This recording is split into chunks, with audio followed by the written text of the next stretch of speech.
Modern Turkey was founded in 1923 on the principles of secular, democratic statehood after centuries of empire. It has been the most turbulent year in a decade of Turkey's political history. Turkey has set a new course, one that many hoped would carry it into the European Union. There's clearly a significant portion of the Turkish population that's not happy with the policies of the democratically elected government. But things have changed. They are changing. You get clashes erupting, demonstrators throwing rocks. And what happens next has implications far beyond Turkey.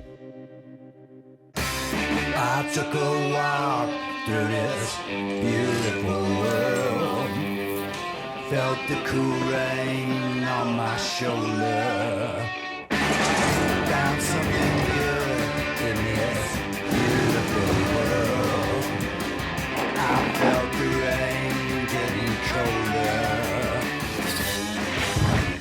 Sha-la-la-la-la, sha-la-la-la-la, sha-la-la-la-la, sha-la-la-la-la.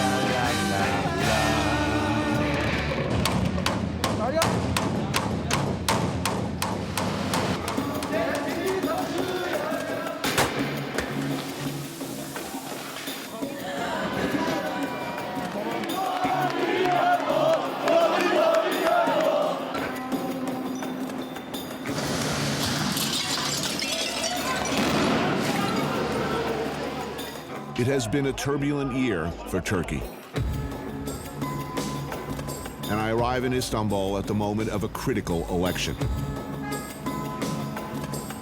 The question on everyone's mind is whether the current president and his ruling party will win a large enough majority to change the constitution, potentially allowing him to stay in power indefinitely.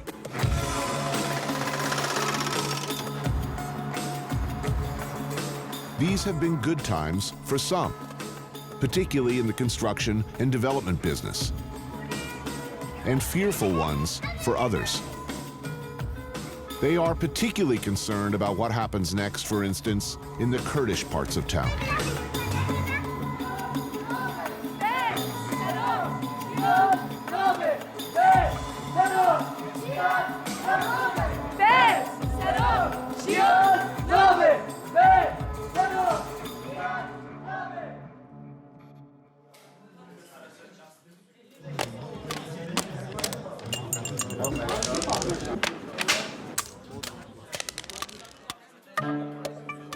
Polls are open in Turkey as voters choose a new parliament, which could lead to big changes in the country's political system. The ruling Justice and Development Party is expected to take most of the seats. But how much power the president actually has will be determined by the success or failure of the Kurdish party. The HDP, originally a Kurdish political party, has sought to unite the disparate voices calling for change in response to 13 years of what has essentially been one-party rule by the AKP. So, history, whatever it might be, is about to happen. Just in the past hour, polls have closed in the country's parliamentary elections.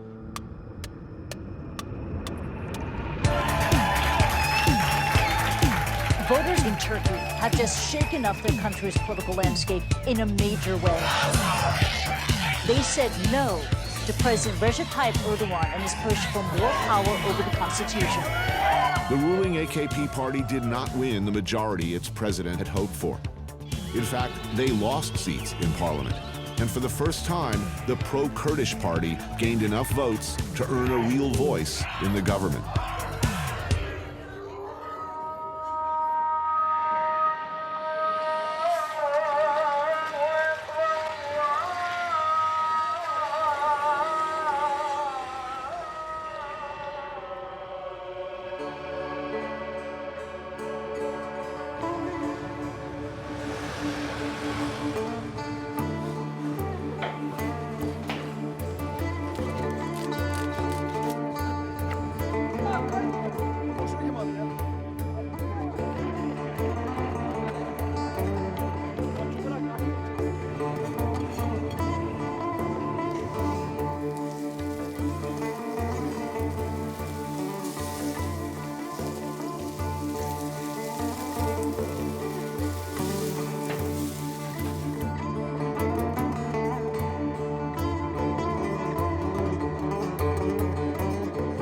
at the very tip of Istanbul, next to the Black Sea. So the ships that are going by here, they're basically going to Russia. I meet an old friend, Esra, for my first meal back in country. I know you like your fish with the head and the tail. So this is perfect. I ordered some rakı. Oh, that's makes me so happy. Yes, which is our national drink. It is aniseed and... I am familiar with this drink, all too familiar. Cheers. Welcome back. So, since I last saw you, which was 2009. 2009, wow, a long time ago. So Istanbul looks a little different than last time I was here. It looks a little more like every other city. Yeah. Well, construction. There seems to be a lot of that going on. Yes. Your president likes to build stuff. He likes to pour Because it keeps concrete. the economy going. Turkey is so much politicized since the last time you came. Like, after 2011, the daily life issues like how many children you should have, advising women not to laugh out loud in public, things like this were actually suggested by the government. Right. Now, do you think this is coming from a genuine ideological, religious place, or is this a political calculation? I think it's a genuine... You're telling me that the current leadership is, in his heart, is genuinely opposed to alcohol, women laughing in public? Maybe I don't feel comfortable answering that question. Okay.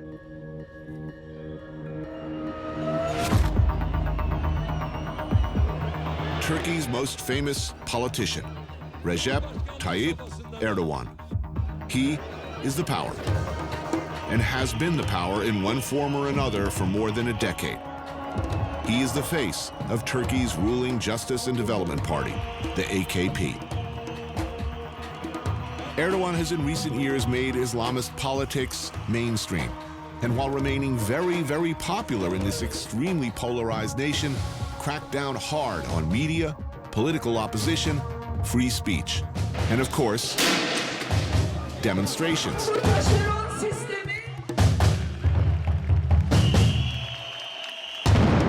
2013, the almost revolution in Turkey happened. A protest to contest the proposed demolition of Istanbul's Gezi Park resulted in a brutal crackdown by the police. In response, ordinary Turks, unconnected by any particular ideology, poured into the streets. With the whole world watching on social media, they too were met with force.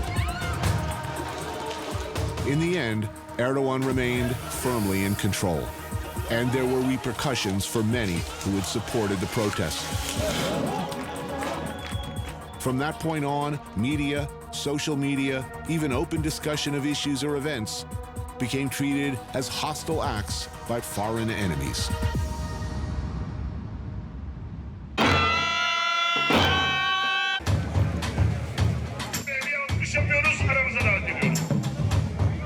Autocrats in general are not famous for their sense of humor.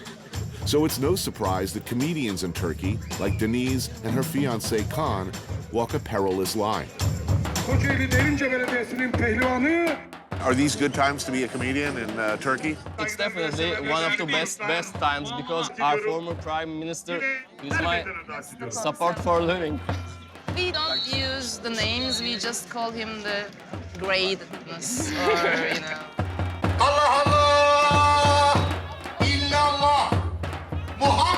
I guess they are running finals. The finals. Yeah. But all weight classes. But it's basically Greco-Roman wrestling. Just they're greased up.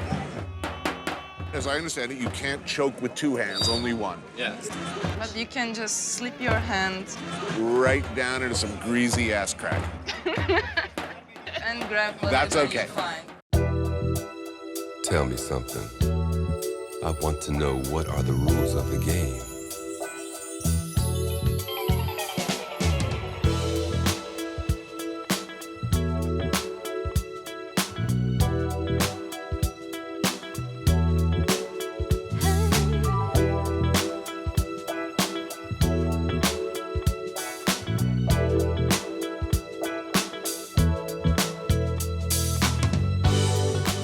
Turkish oil wrestling. A big freaking salad covered with oiled men in leather pants, giving each other spirited and prolonged reach-arounds. Oh, geez. Can we get rights to the Barry White Greatest Hits record or Diana Ross Love Hangover? Or is that too obvious?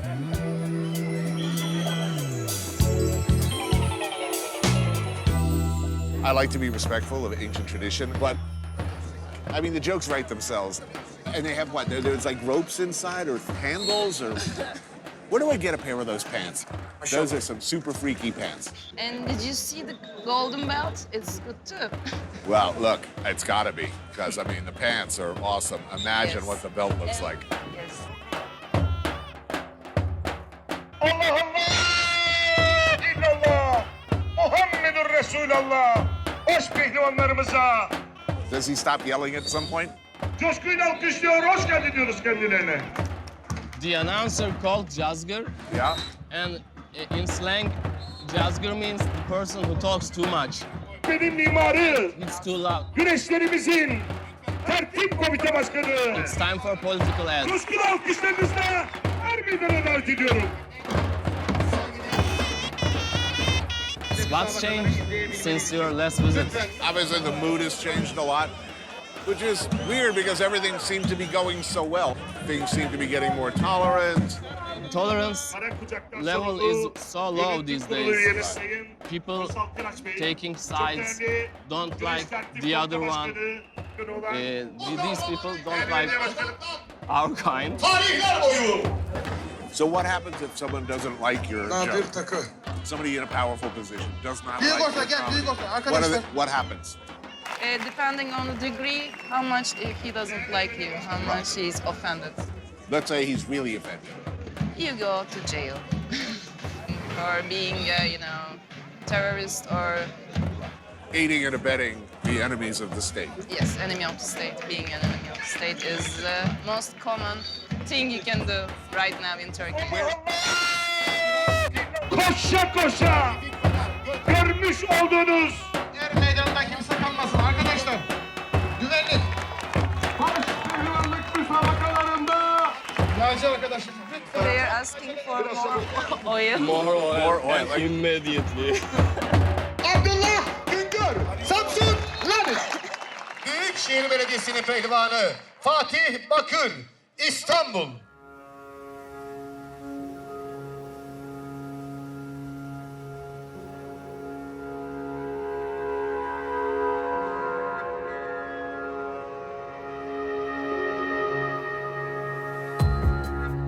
Building boom or building bubble. Architect and city planner Murat German has been capturing Istanbul's construction boom with his camera. He employs a unique method of compressing panoramas to create a striking reimagining of cityscapes, reflecting perhaps more of the reality than a straight photo could. I've been following what's happening in Istanbul because it's my hometown. And what's happening is that the new government is basing the supposedly booming economy totally on construction. So what they did is they started to build high-rise housing, shopping malls and roads and all that, but not necessarily buildings that are related to the making of culture. So all this construction is related to consumption. Well, are these spaces needed at whatever income level? Will somebody be living in these buildings? That's a very good question. I'm asking the same question. First things first. Yeah. We'll save the world later. This is pide, by the way. Yes. And it's like the Turkish version of pizza, let's say.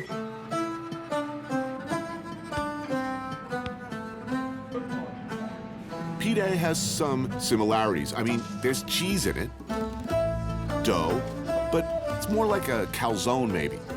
I don't know. It's an efficient delivery vehicle for, in this case, ground meat, cheese, and onions. A not-so-little torpedo straight from, I was going to say Flavortown, but no, that would be wrong. I want to see what you do with this. I want to see how you eat this. And what do you do with that? Will you dip in the egg? Pour it in? Or? Yeah, exactly.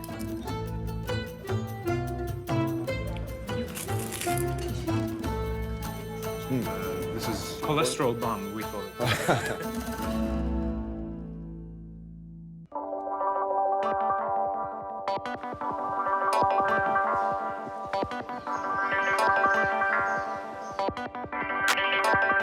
There's a remarkable lack of sentimentality about really one of the most uniquely glorious looking spaces anywhere.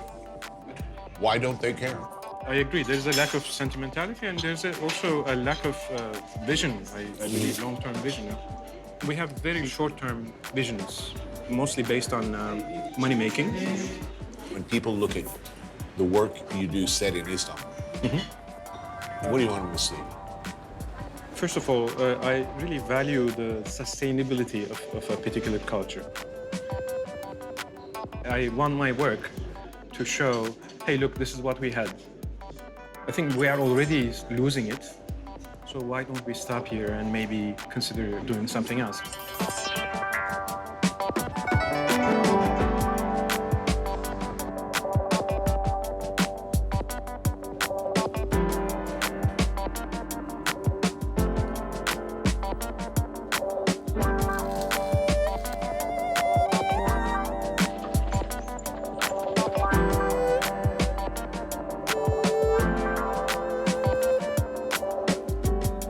Perşembe Pazarı, long home to tradesmen, Greeks, Jews, and Armenians, groups whose populations are these days a tiny fraction of what they once were. This neighborhood, like many in Istanbul, is slated for redevelopment in the name of urban renewal. Wow. Oh, look at that. It's a lot of food. Cesar and his family have been running a restaurant here for nearly 20 years.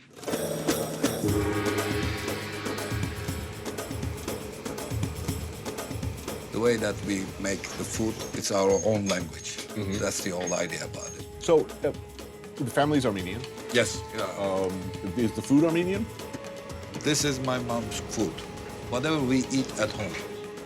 Authentic esnafs, or tradesmen's restaurants, are getting harder and harder to find. Most are family-owned businesses, the kind of place where you can get a classic home-style meal of traditional dishes. You're clearly romantic. Do you think there's a place in modern Istanbul for romantics? Or will they slowly be crushed by modernity? Almost all the protesters, they were in that Gezi. They were romantics. They killed those people. They used real guns, but they will still continue to protest, nothing else. So, what's the future of Armenians in Turkey? Will there be more Armenians in Istanbul in 20 years or fewer? Of course, it will be less. Less? Yeah. Yes. This turn towards a more conservative, more Islamist, is this a political calculation, or do you think this is genuinely how people feel now? It's the way that people feel now. Because of the way that our dear president, the way that he talks, it's not only a political issue, it's the reality itself.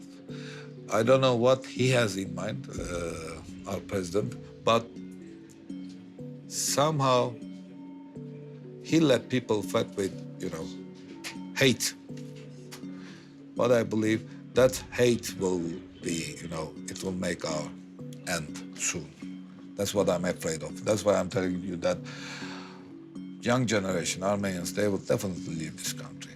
Wow. I hope you're wrong. I mean, I'm not really an optimistic person, but I hope you're wrong about Istanbul, because it's an amazing place. I hope you will be the one who's right.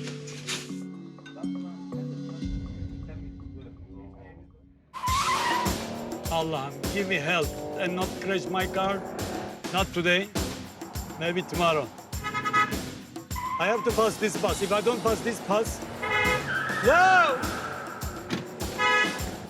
It is a long-held belief that if you want to know the real deal, what's really good about a town, What a life. if you want to know where to find the good stuff, you ask a cab driver. Özcan bak oğlum bak. Sen de çık televizyona. I don't know, wrong way, right way, life is life, wife is wife, take it easy. I don't know if that's true. Not in my town, anyway. But in Istanbul, I know a cab driver. My old friend, Ihsan. Hello, my friend. Good to see you, my after brother. all those years, to meet you again. What a coincidence. What a nice. I love that.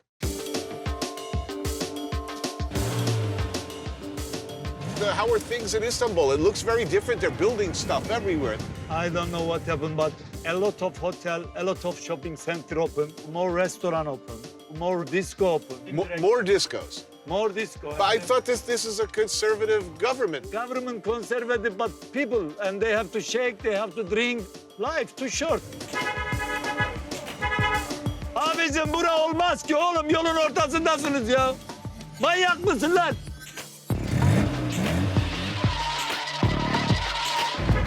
Most people ask me, did you make any accident? And I say, yes, I killed 2 people, 3 people, hospital. And when I pass cemetery, I say, this is Ihsan's section. They are scared. Really? How can you ask the taxi driver, did you make any accident? Right. Again, we cross the Galata Bridge. I love here. Look at this city here. Santa Sofia there, Topkapı Palace there, New Mosque, Süleymaniye, Golden Horn. I love this city. Yee-hoo! Come on, everybody!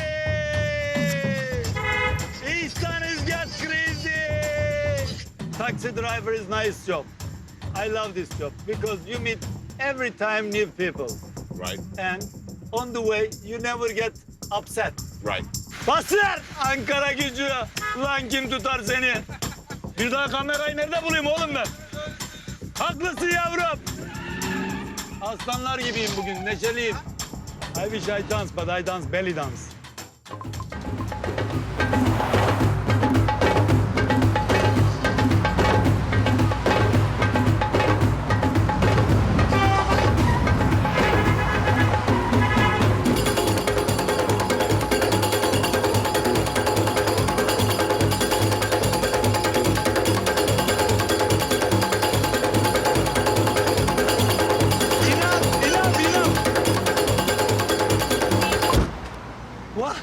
What a man! Come on. Ah! Everybody say this is not normal. I study about Ottoman, how to read, learning Ottoman languages. When you ask why Ihsan to learn this, because I want to read history, original. Right. Probably not while driving, though. Yeah, but I'm not driving, but the traffic already stopped. Allah'ım ya Rabbi ya. If I talk too much and you're boring and I go. Take another taxi because I talk too much. Arkadaşlar ben buradayım.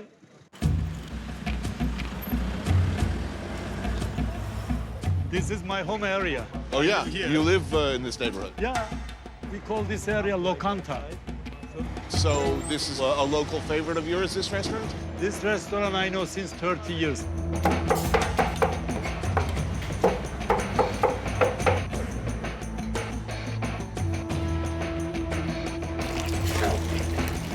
So it's cow foot, tripes. Tripes. Very nice.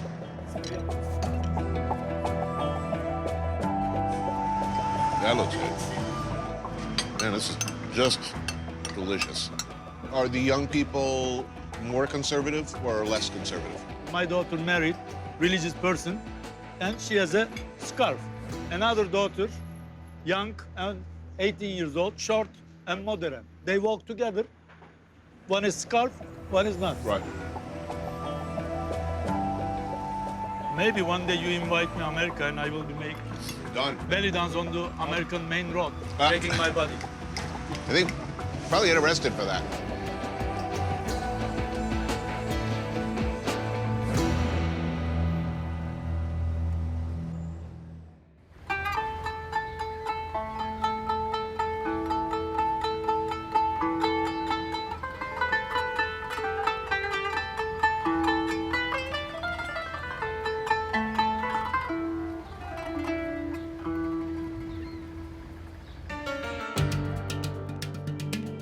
The voice of Istanbul.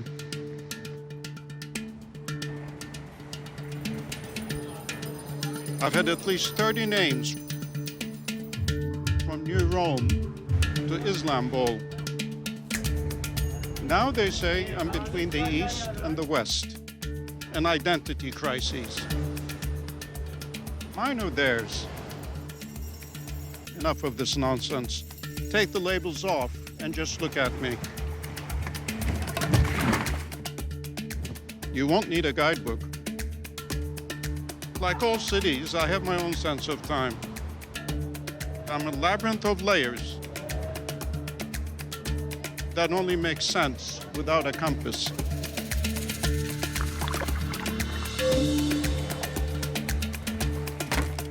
If you're hesitant, not sure which way to go as you walk about, follow one of my cats. They would lead you to places, introduce you to people, point out secrets they keep even from me. They, more than anyone, are the longest continuing residents of the city.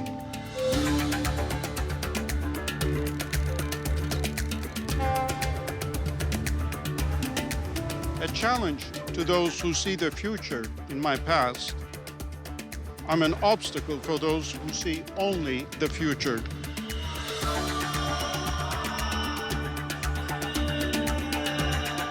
I see change with the patience of centuries. Look at my silhouette from the bridge on the Golden Horn. Time has not passed me by. It has protected me. I ask of you the same.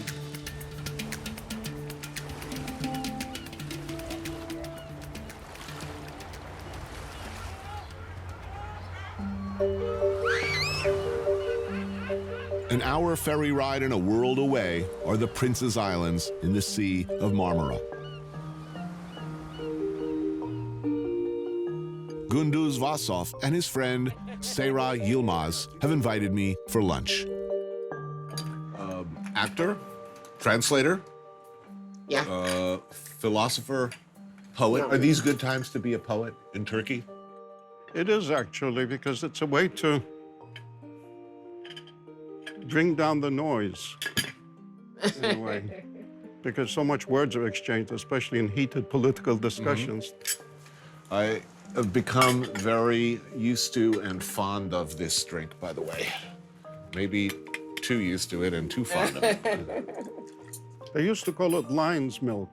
And a famous Turkish poet is known for saying, "I wish I could be a fish in a bottle of rakı." Seyra prepares a traditional spread of meze.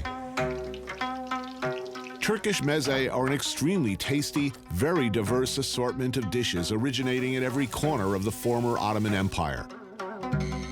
The Ottomans liked to eat and entertain, and they employed armies of cooks to dazzle them with ever-changing menus, variety being key.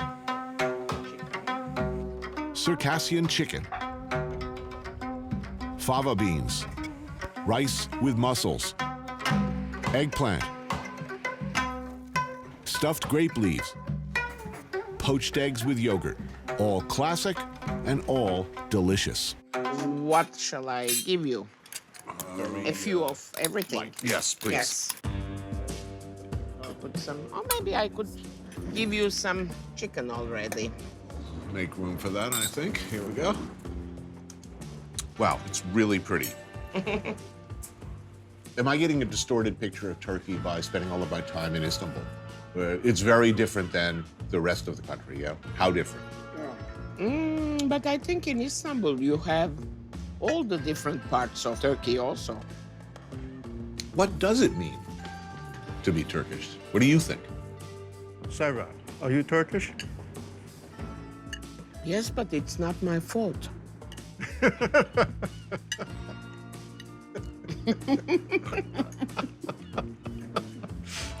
Man, this is so, let me say, this food is extraordinary. I mean, really, really, really amazing. But when I was here last, it was a very different mood. Now, at least, the tenor of the things said by the government are increasingly ugly and intolerant. And you've got this social activism that's very unusual. Certainly the government is sort of appealing to traditional Islamic values. Whether it's for show or not, there seems to be some reevaluation of how much of a party town do we want to be. These days, the powers that be don't like it. And do they genuinely not like it, or are they appealing to a political base? no, it's populism. It's a political base. And lots of people, of course, play along, saying that they don't want to drink, etc., because that's the way you get your contracts, that's the way you get things done. But I mean, nationalism seems to be working internally. Yes. Nationalism and xenophobia, it's a vote getter almost anywhere. Well, it's a vote getter, but it's a vote loser as well, in the sense that there's so much backlash. What do you think's going to happen? It'll get back to normal. Do you think it'll go back? Oh, yeah.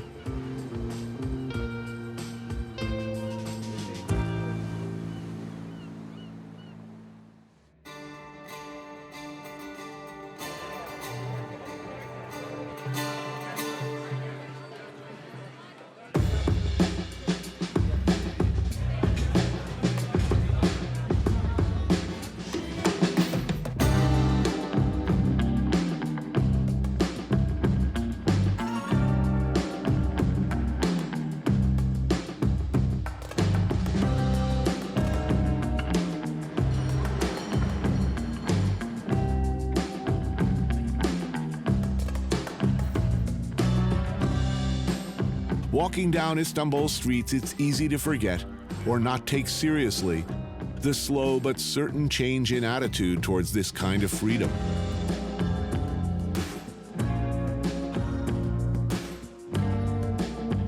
The right, for lack of a better term, to party.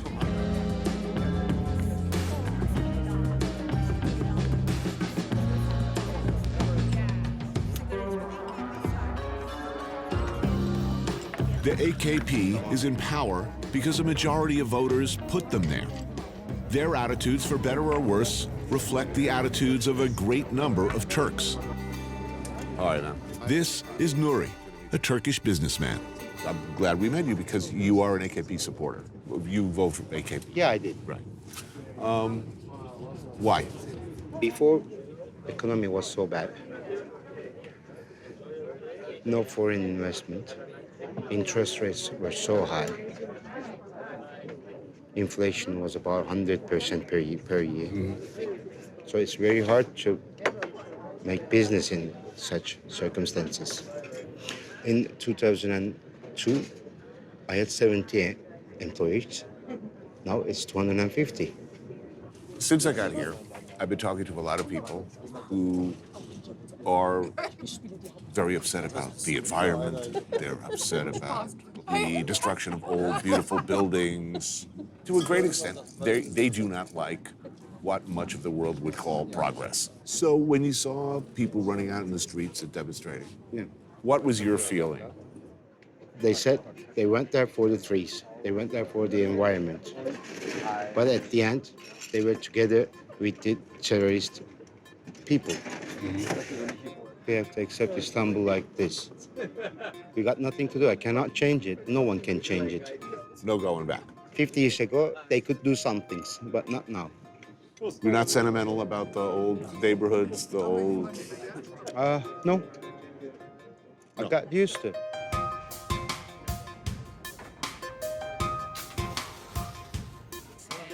This is a party town.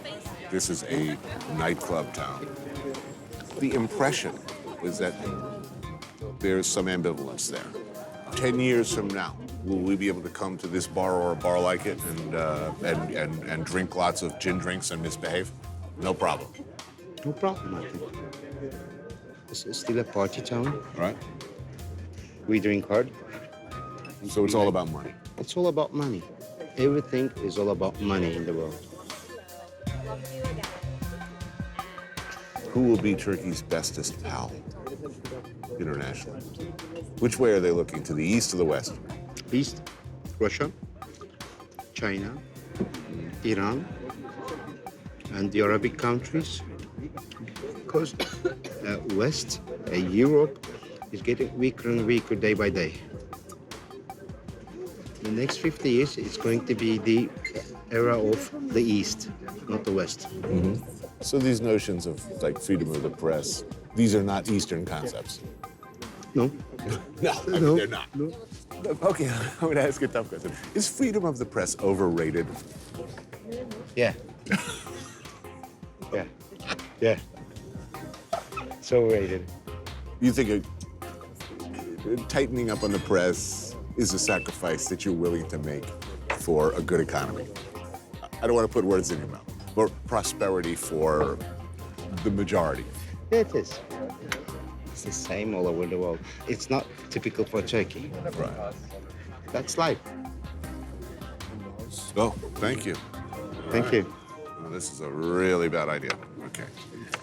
Cheers. Na zdrowie. Zdrowie.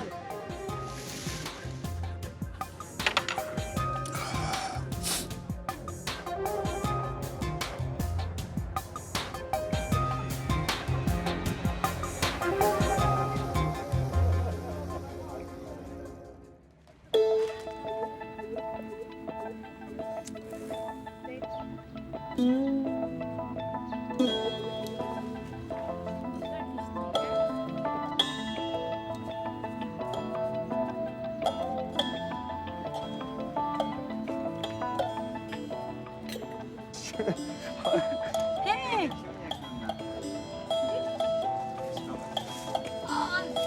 Şey, fazla şeyler kaldı. Hi. That's of course. Good to see Welcome you. to our park. Oh man, I'm glad I haven't eaten yet. That is pretty awesome looking. So have you ever had Turkish breakfast before? With you. I love that you even do eggs in the park. Pretty impressive. Yeah. This place is called Abbas Park. It's one of the last remaining parks in the vicinity. Since 2013, people have been gathering here in what we call forums to talk about their ideas for different, how can I say? Debates, chats, different people gathering here at night after work, and then talking, trying to find solutions, right? We didn't have any other place to go, so we came here.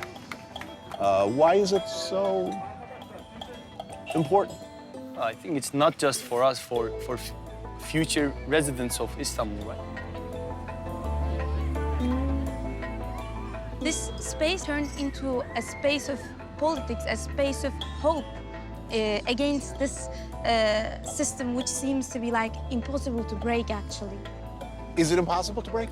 No, not now. It was impossible a few weeks ago. A few weeks ago it was impossible. So you're feeling optimistic. The hope is the revolution, you know? If you lose your hope, then there's nothing to do. I think the tide is turning. But for if we compare Arab Spring and Gezi Park things, I mean, in the Arab Spring, they are protesting against a dictatorship. But in Turkey, I think we can say that there is democracy. Esra and her friends, previously unlikely to have known, much less come to like one another, were brought together by circumstances.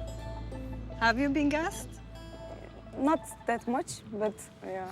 By gas, are you talking about pollution? But I also Tear gas. Oh, tear gas. When you are getting gas together, you really connect through life or death situations. You hold each other and run away together. It was a very actually emotional thing for me. Because all my life I was taught to keep away from different types of people. Like I never had a Kurdish friend. I never had people around me were all like me. And I was lacking so much richness in my life. Thanks to Gezi, I saw everybody is the same. People learned the real democracy in Gezi. People learned to speak without like prejudices. Tear gas connecting people. Tear gas connecting people. When you just run away together.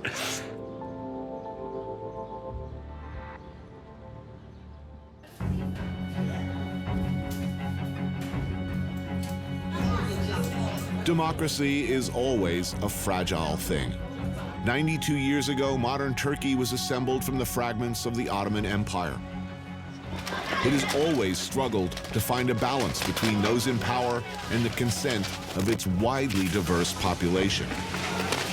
Since the filming of this episode, Turkey's newly elected parliament failed to form a coalition, and President Erdogan quickly called for new elections.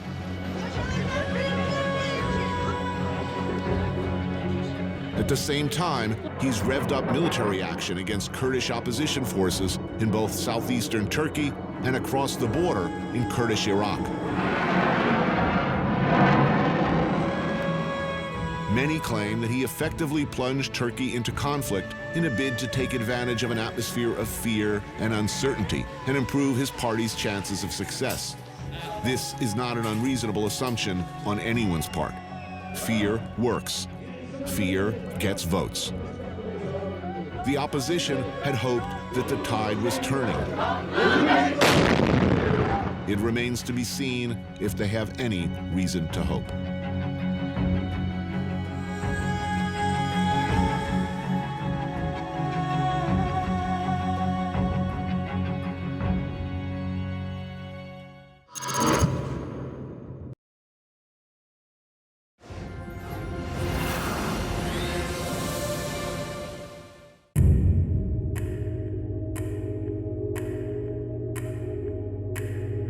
I will never be young again, or any younger than I am today. I will never be faster or more flexible. I will never win competitions against 22-year-old wrestlers in my weight class. I will never be a black belt. None of those things will happen, but none of that matters anymore. I took a walk through this beautiful world. Felt the cool rain on my shoulder. Found something good in this beautiful world. I felt the rain getting colder.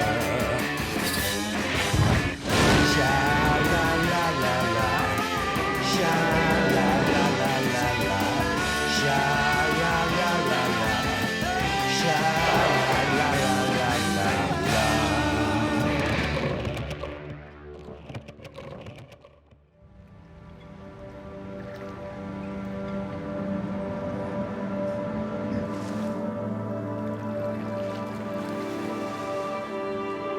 San Francisco is changing. We all know it. You can't stop it.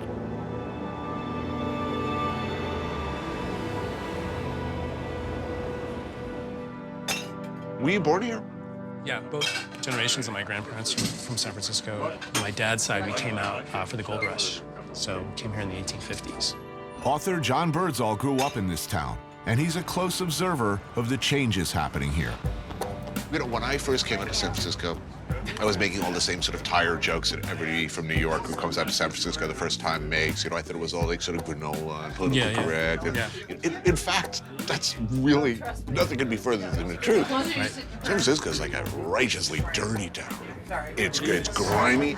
You guys have actual street hookers in the center of town. You know, it's a two-fisted, heavy drinking, 3 martini, big steaks, heavy smoking, old school 20s mentality town still. Yeah, still, but it's vanishing.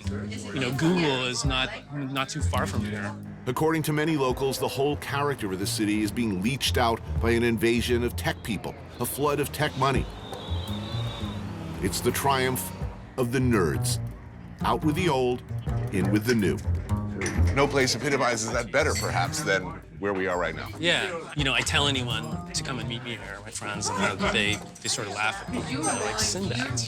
But it's this thing that doesn't really exist in San Francisco anymore. It's not self-consciously divey, you know? It has this kind of faded glamour, kind of worn out, it smells kind of sour. Sinbad's. Lost in time, yet its time running out. Living out its last stand on San Francisco's Pier 2.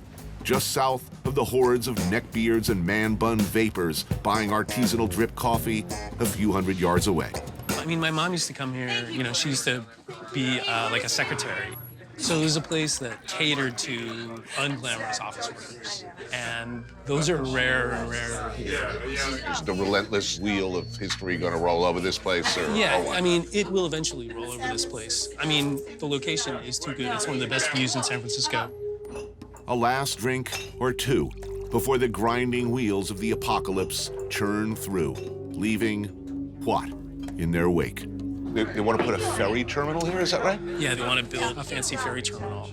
Young people coming here now in the tech industry are sort of like insulated from the culture of San Francisco. I mean, since the Beat generation, or even since the end of the Second World War, people came to San Francisco in their 20s to do a very specific thing.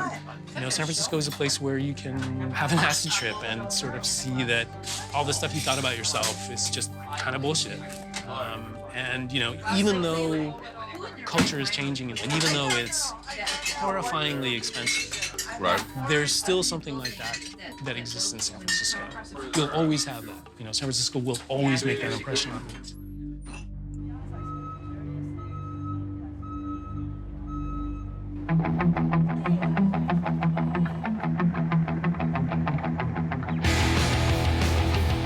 San Francisco was built on toughness. It's a boozy town, a saloon town, red meat, sex, and dearth. Every morning, 7 a.m., I'm here. And for the next hour or 2 hours or sometimes more, I am just getting crushed.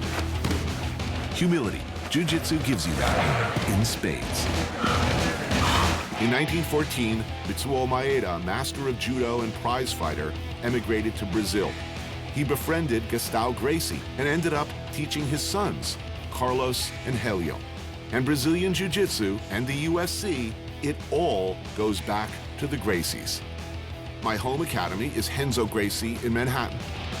I'm telling you this because the whole reason I'm doing another show in San Francisco is actually to train here, Ralph Gracie Academy, one of the toughest and most notorious. That's it. So now pass it.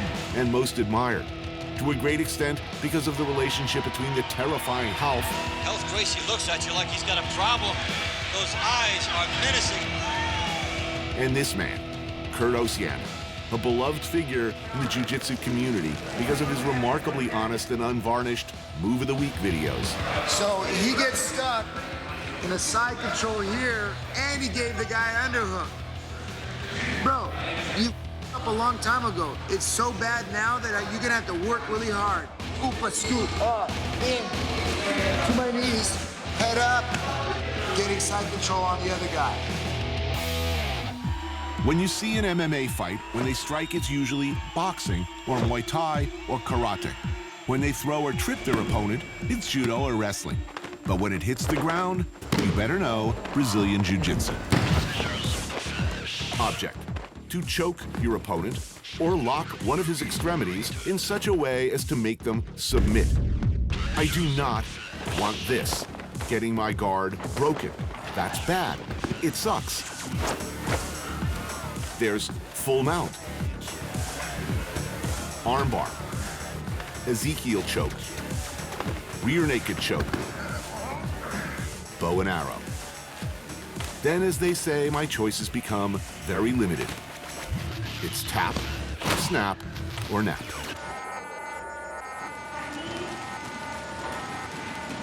Grab his pants, now start to rotate towards yes, and extend your arm. Put your head up, no, don't lift him up. Put your head this way, extend this arm. Yes, pass it. Okay, it's a little bit tight, so you can always adjust it. Thank you, brother.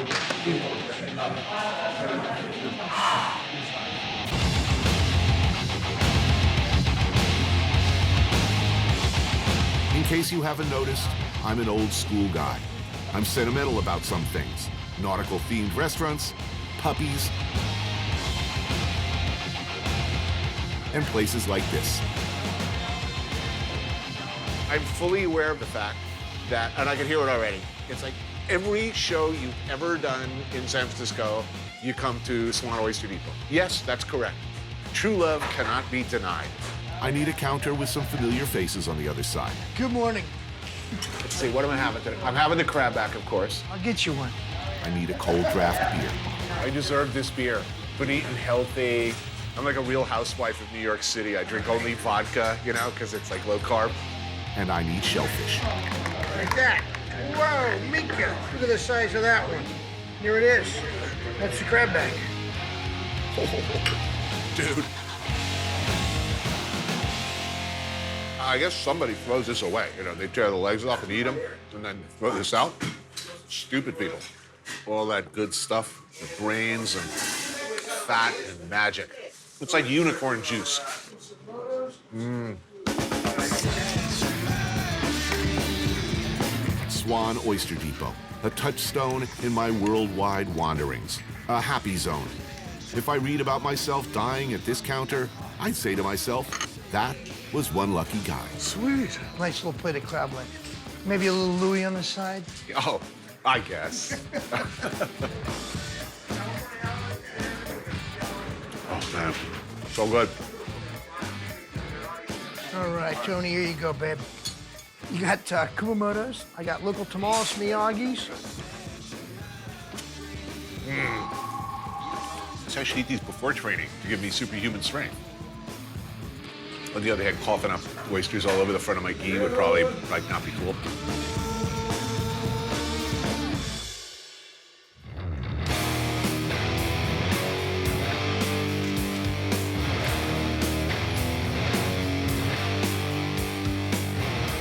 The Bay Area is changing forever.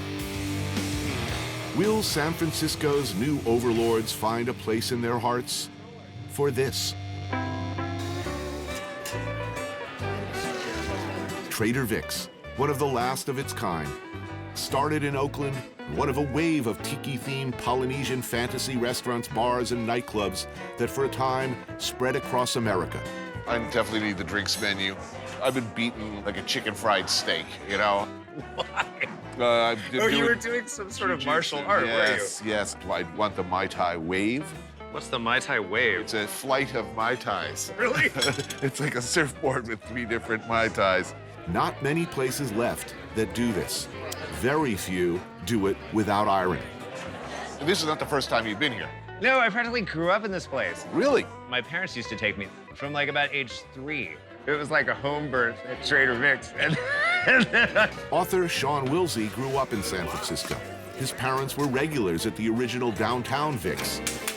I used to drop acid and go to Hawaii Kai, so this kind of thing is a taste of my childhood, too.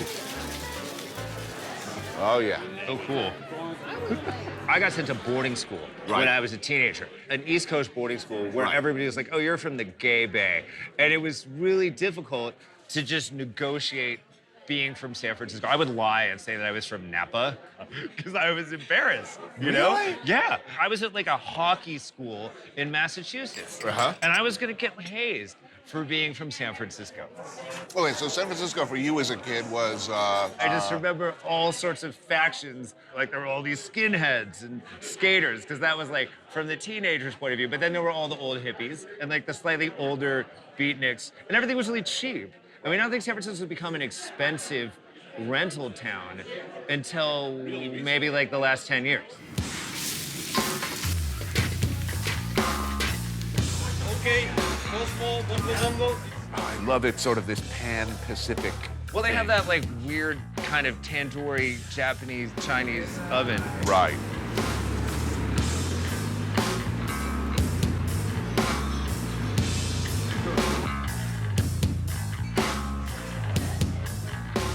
Really good. Oh, really good. Do you want that rib? No, go ahead. I'm taking it. Okay. I mean, the narrative you're hearing from a lot of people here now is the evil techies are coming, driving up rents, pushing out the mom and pop, you know, restaurants. Well, that's kind of a true thing. That's actually... So it's the people everyone hates is Google now, right? Google and Twitter. And... They're really hated. Yeah. I mean, by certain people. Right. And of course, like, outside of San Francisco, it's like they're heroes, you know, they changed the world. But yeah, we like them fine. Yeah, I Google things. It's legitimate. Yes, I Google things too. I do. It happens, right? But look, Excuse me. I mean, go Google. They have their own buses, which is so apparently a bone of contention for people. Well, it is. Yeah. I mean, the buses Why? are. Is it in? I mean, I do know. I mean, apparently, like, if you work at Google or at Twitter, I mean, lunch is like, freshly made frittatas, and there's some Italian housewife making burrata for you. There's someone making kale smoothies. And I don't have any problem with it at all. I don't really either. No? I genuinely don't have a problem with that stuff at all. I think the only point about like the way a city is changing is you don't just want to screw up what's cool about it. Right. Like the city has a personality. It feels like kind of a seedy, old school American city, Do you just want to do the same everywhere you go? I think the San Francisco we're in right now is a pretty nice city.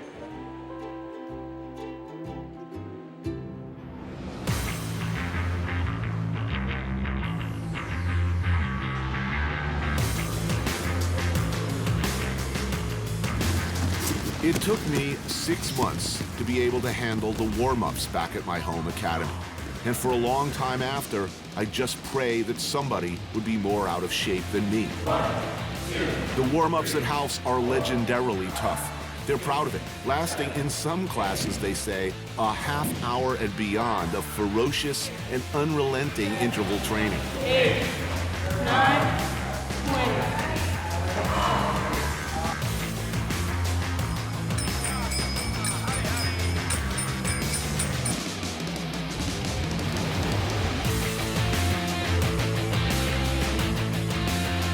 You go a block over and you're in Alamo Square, and that's like where the Full House houses are, Right. And it's super high-end real estate. But we're on Divisadero, which like 5 years ago was sort of like the hood, and it's changed a lot over the past 5 years. This is 4505 Meats, and they started off, like Ryan would be out on the street outside of a bar with like a Weber grill, grilling hot dogs and hamburgers. And he built up his business. The reputation as like the best hamburger in the city. And then he opened this place. It's really good.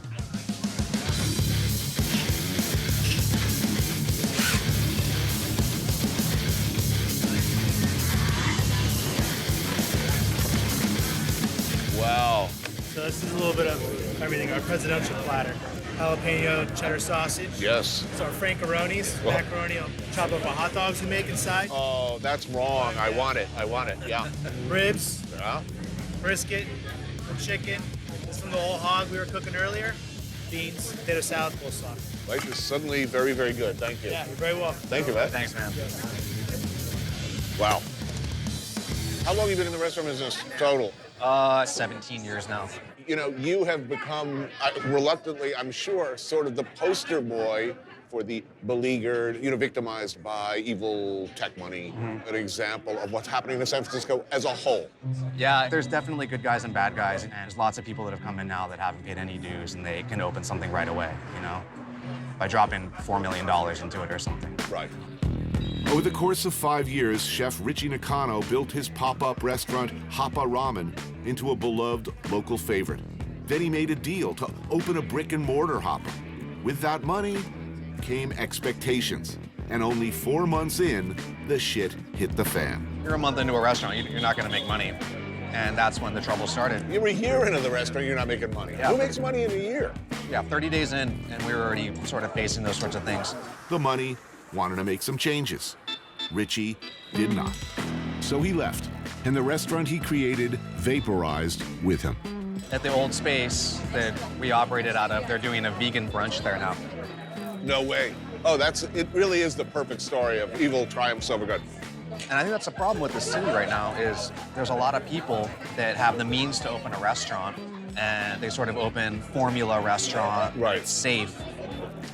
And anything that does interesting food is going to get forced out, and it's just going to be a town full of Chipotles.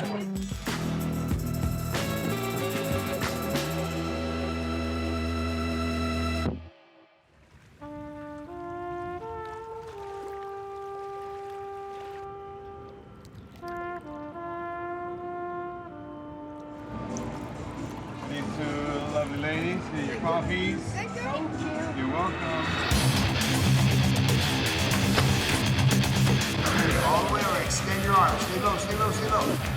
Now, when you're a white belt, especially a 59-year-old white belt, facing younger, stronger, far better competitors, you don't go out there looking to win.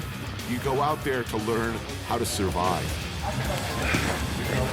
If I can hold on, break their posture, give them something, anything to think about before they choke me out and I have to tap.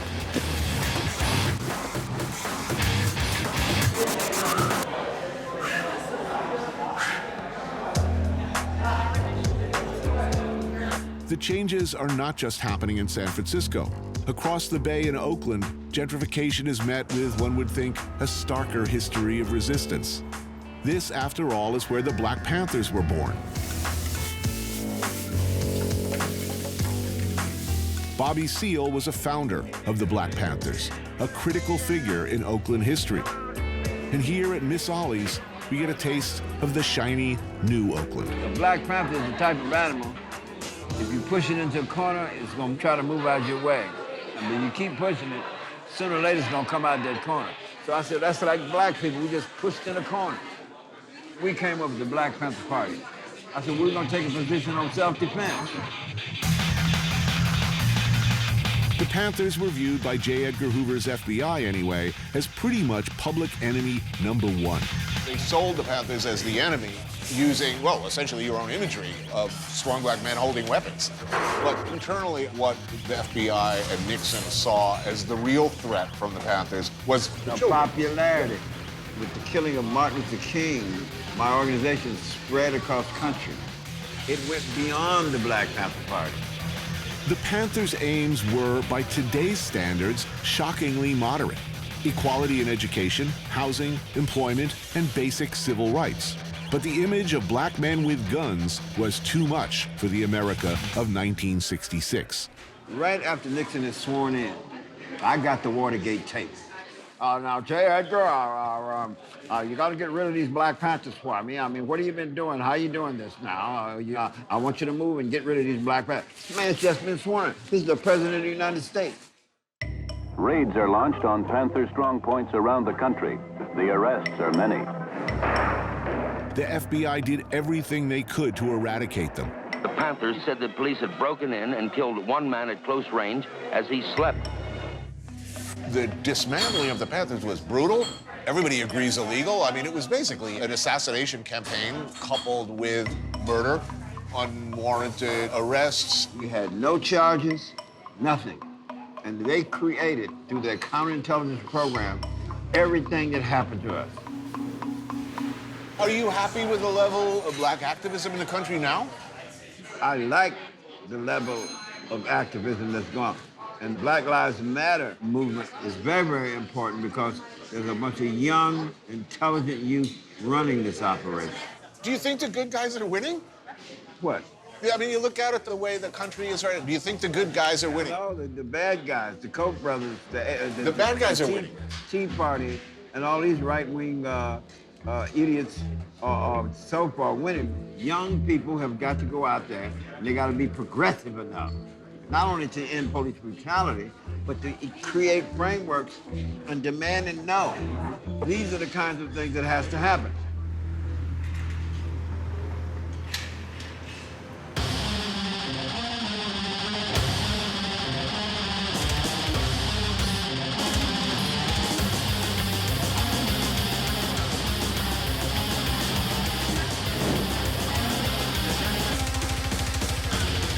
Manchurian cauliflower. It's Indian Chinese, basically like General's chicken made with vegetables. It's one of our most popular dishes. It's vegetable candy. Juhu Beach Club in a strip mall in Oakland's Temescal neighborhood. An unassuming but utterly delicious new addition started by this woman, Preeti Mistry. Oh, so good. So good. Thank you. So I know you've been to India a bunch of times. So maybe you've had a bhel puri. It's a puffed rice salad. Yes, yes, yes. So what we do, because we're in Oakland, we serve it in a ball jar. Tamarind chutney, cilantro chutney, pickled cabbage, pickled onions, fresh green garbanzo beans, puffed rice, and the chickpea noodles, the sev.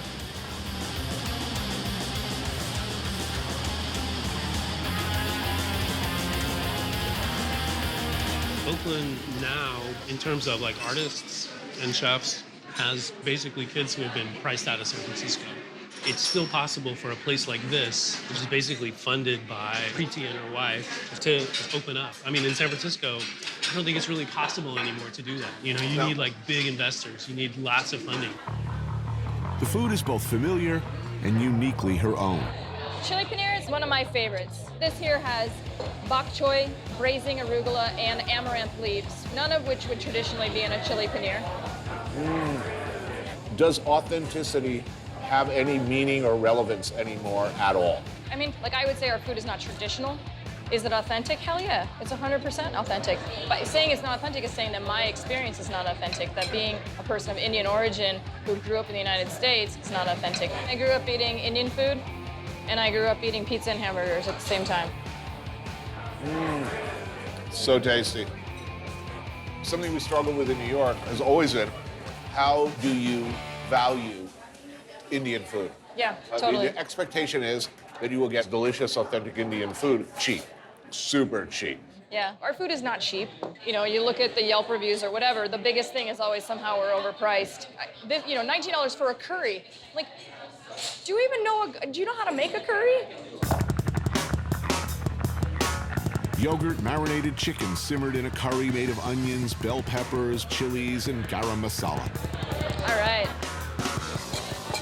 This is our methi chicken curry, so braised on the bone. Fenugreek leaves, butter, fresh red peppers in there. That's totally delicious. And then this guy right here, you're gonna wanna cut it open. All right, we got to get the camera in over my left, right here. Prepare the incision. Whoa. What some people say, oh, it's an Indian Scotch egg. Well, guess what? We invented the Scotch egg. They didn't invent the Scotch egg. No doubt. So what we've done is we took a duck egg, cooked it, kept it soft, wrapped it in lamb, and then the sauce also has braised leg of lamb in it. Wow, really extraordinarily delicious. So this is a positive thing. Yeah, I think this is a really positive This is the kind of change we like. This is the kind of change we like. I believe that any place that serves delicious food is on the side of the angels. Yeah, absolutely.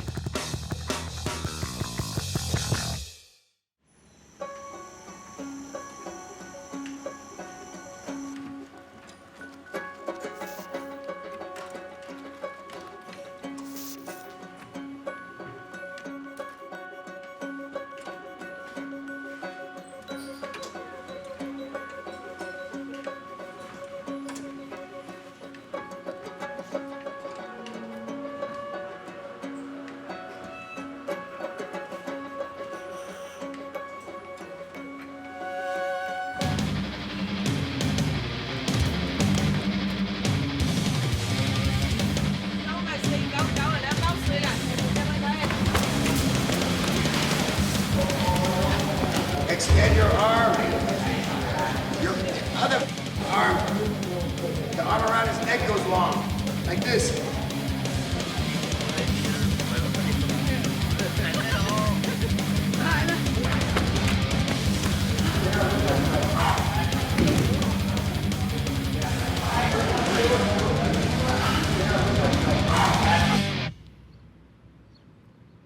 Did you see the vacant lot across the street? That was San Jose Chinatown. Right. And it was built in 1887. That was first. That was first. It was a Chinese community first. Right. 1890 was when some of the first Japanese arrived in this area. South Bay, San Jose. Not much going on out here other than world domination by a small group of tech companies. But on a happier, less paranoid note, San Jose has one of the last 3 remaining Japantowns in the country. Who were the first Japanese to come over? Students, laborers looking for a better life. In traditional Japanese families, the first son inherited everything. So generally, it was the second son who would get nothing, who would come over. And when the first Japanese came here, one of the places they would stay at would be Chinatown, because you would have an Asian community. They would be able to find food that was similar to Japanese food, and kind of there'd be a camaraderie. Oh, Thank you. Thank you.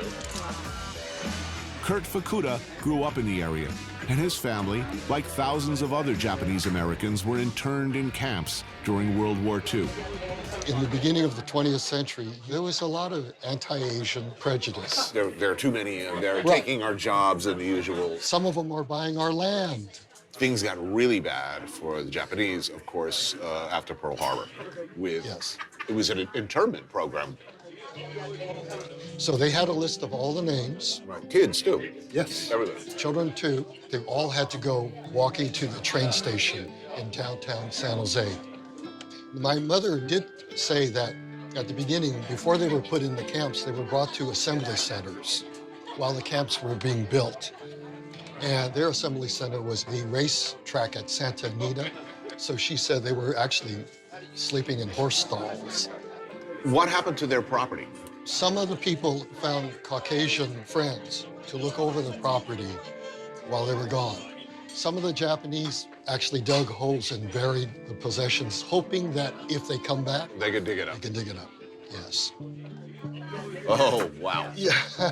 Man, that brown gravy. Yes. Oh. It's sort of a hybrid of American dishes, but with Japanese ingredients.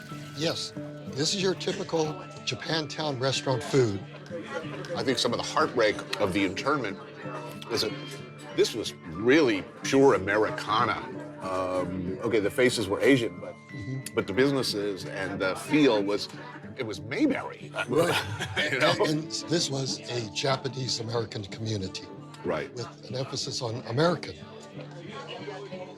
The Japanese are actually a minority in this community now. How Japanese will it be in 30 years? Ah, that is the question.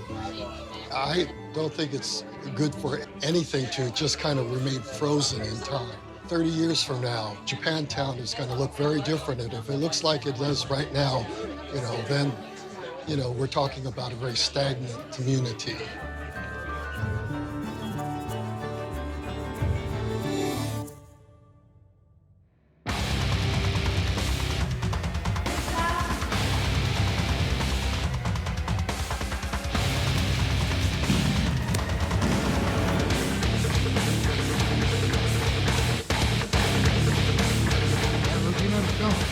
Yeah, exactly. It's all hips.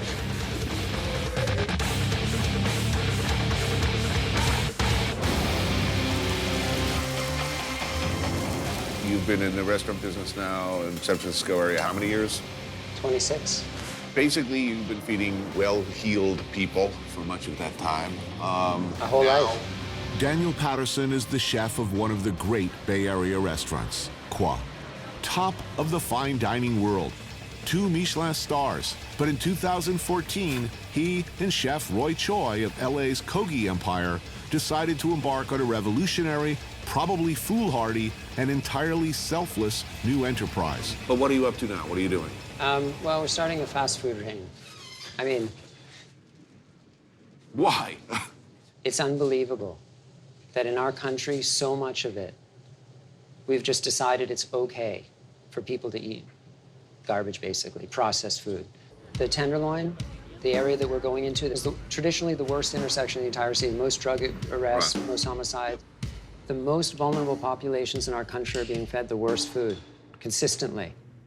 Local intends to address all those problems, creating a fast, casual food business that's actually good for the world. So this is what Roy calls awesome sauce. Tomato, onion, garlic, a lot of olive oil, gochujang. And then scallion relish, just grilled scallions and lime. Veggie burger dressed exactly the same way. If you're like I am, the word veggie burger will strike terror into your heart. Yeah, it makes me violent, actually. This will not make you violent. It will make you happy.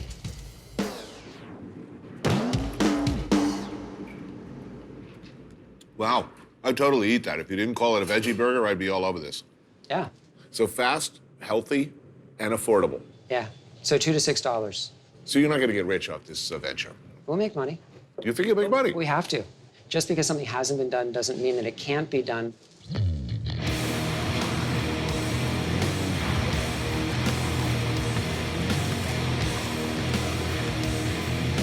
Saving the world is one thing. Making sure that my San Francisco mentor gets something to eat other than acai is another priority. This happened from, I grabbed this guy's collar and he broke my grip this way and my finger went here. I'm pretty sure Kurt Osiander hasn't eaten at Qua before. My finger broke inside my 16-ounce glove against my head. That's how hard this guy punched. Wow. Not everybody likes to get punched in the face really hard. Right. No. Patterson's signature dish at Qua, the beet rose with yogurt and rose petal ice. Oh, that's beautiful. This one disappears quickly. Yeah, no kidding. Thank you. Well, it's pretty. Oh, it's gonna be good, man. Oh, this is great. Watch the barbarian eat really fancy food.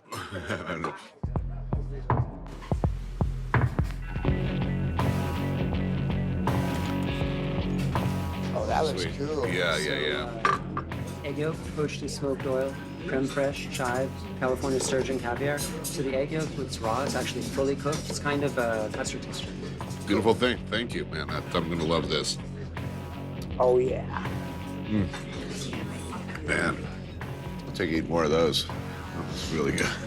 Zach, why is there only one? Right. Born and bred San Francisco area? Yes. Jiu-jitsu for how long? Since '93, since before the first UFC. What was the preeminent martial art of the time? I think it was probably karate. Karate, right? Right? Chuck Norris was big then, right? Right. So it was like kick people in the head kind of thing.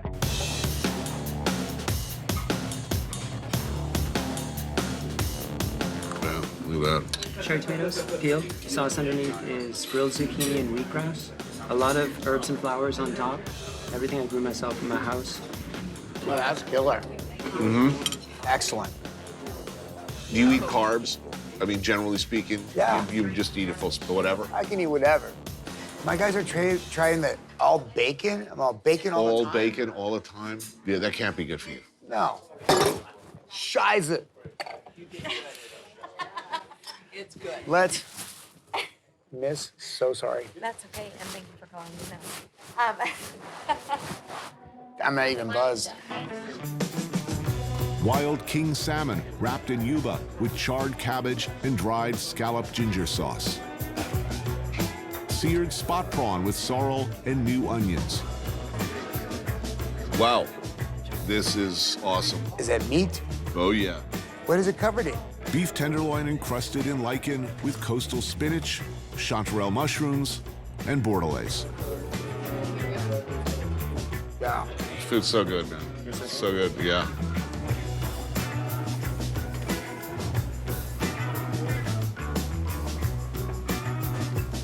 It's a taco. Yes. So black sesame mochi bun with Oh, sweet. strawberry, kumquat, and shiso. Awesome. Thank you so much. Thank you. It's great. Oh, this is great. Most of the people we've been talking to on the show are complaining about the fact that San Francisco is becoming too clean. Real San Franciscans can't afford to live here anymore. And that they're being supplanted by rich techies who are crushing the original heart and soul of what made San Francisco awesome. You're not seeing that. I think the pushing out of the trash, is good. That's good for the jiu-jitsu business, for sure. Oh, I'm 95% white collar. My tech guys are really dangerous, man. Yeah. Especially my lawyers, man. I got some lawyers. Really? Oh, they're meaner than. Yeah, they would be. Yes, exactly.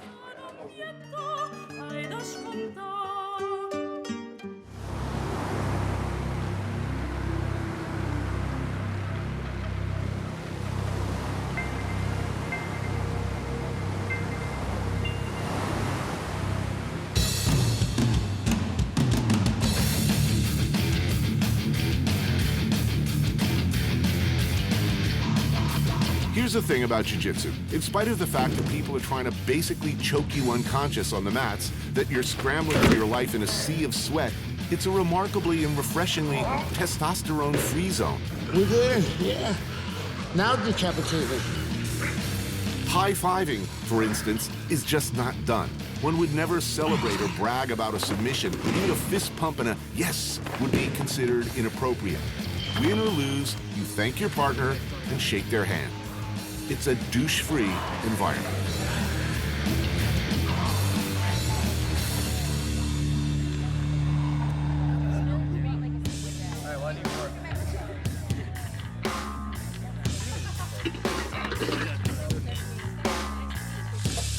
This has been a very crazy week, Dad. Last night they took me to this crazy restaurant where they give you really small food. It was good. Yeah, it's good. Yeah, But then as soon as I got home, I made a sandwich. 'Cause I was so hungry. Kurt's having a barbecue. Yes. Chicken hearts on. And this is why I end up on Monday smelling like barbecue and my gi. And they're like, why do you smell like barbecue? Because I was hanging over the fire all day. As long as my hair doesn't light on fire, I'm good. And as he spent a fair amount of training in Brazil, he's making a big pot of feijoada, the country's national dish. Dude. Oh, man. Look at that. Oh, yeah. A slow-cooked stew of beans and pig parts. I grew up eating like every piece of the animal there is because if you're starving, you will eat whatever there is on the table, right?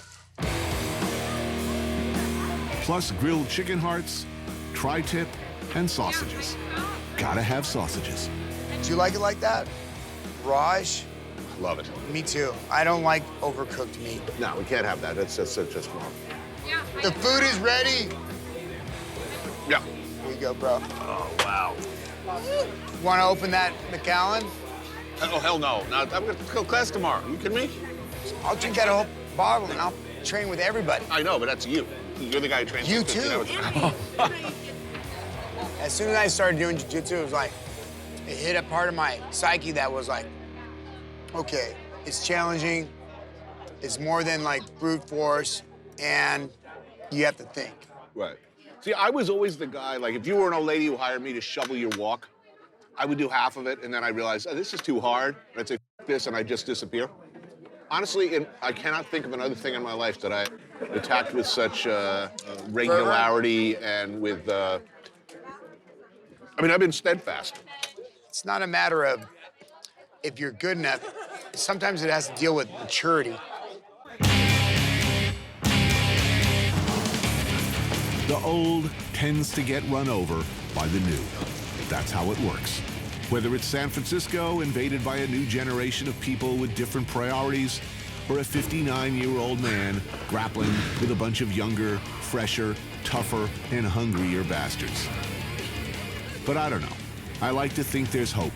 At least hope that every once in a while, the old guys will have a good day.